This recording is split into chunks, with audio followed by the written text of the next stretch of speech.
খতম কৰিলে মাৰো নহয়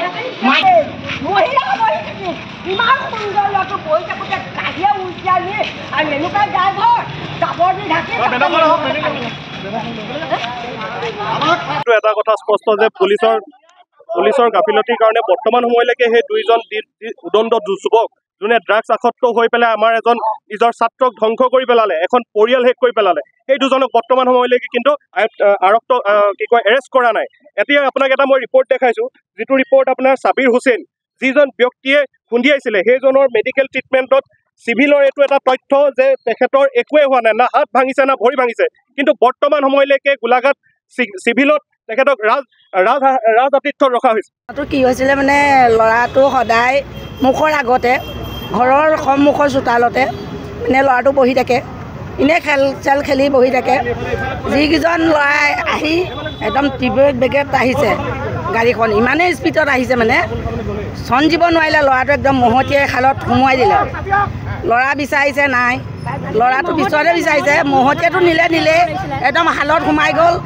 চালক দুজন বাচিলে, বাচাৰ পিছত যিটো আদিত্য দাসৰ পিতৃ প্ৰফুল্ল দাসে তেওঁক মানে গাড়ীৰ ভিতৰৰ পৰা উদ্ধাৰ কৰাত, তাৰপৰা পানী দুনিও খুৱাইছে। তেওঁবিলাকে যে ছাগলী মাৰিছোঁ বুলি কৈছে, যে তেওঁ এখন গাড়ী মানে বাইকখনো মহতিয়াই লৈ গ'ল, ল'ৰাও মহতিয়াই লৈ গ'ল, গম নাপায় প্ৰফুল্ল দাসে। লাষ্টত গৈ যেতিয়া গাড়ী পৰিলে পলাই গুচি গ'ল। ল'ৰাক মানে জাবৰ দি পুতি থৈছে চালক দুজনে, জাবৰ দি পুতি থৈ তাহাঁতি পলালে। যে প্ৰফুল্ল দাসে ক'ব নোৱাৰে, আদিত্য দাসৰ মানে পিতৃ দেউতাক, তেওঁ ক'ব নোৱাৰে যে মোৰ ল'ৰাটো পুতি থৈ সিহঁতি দুটা পলাইছে বুলি।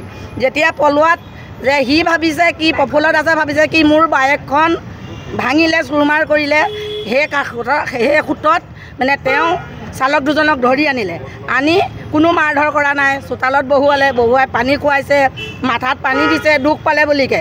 তাৰপিছত কোনোবা এজন ব্যক্তিয়ে মানে আৰক্ষী বিষয়ালৈ ফোন কৰিলে যে এনেকুৱা এটা ঘটনা হৈছে। তেওঁবিলাক পালেগৈ, পোৱাত ইয়াত বিচাৰ কোচাৰ কৰিছে, ল'ৰাটো চেণ্ডেল পাত পালে। পোৱাত চালে ল'ৰাটো, কোনেও পোৱা নাই, আধা ঘণ্টা ওপৰ হৈ গ'ল, ল'ৰা পোৱা নাই, বিচাৰি নোপোৱাত চেণ্ডেল এপাত পালে। চেণ্ডেল পাত পাই তেতিয়া ল'ৰা বিচাৰিছে, গোটেই হাবি ফালিছে, গোটেই মাকতে হাবি ফালি ল'ৰা পুতি থৈ দিছে। সিহঁতি ক'ব লাগিছে আমি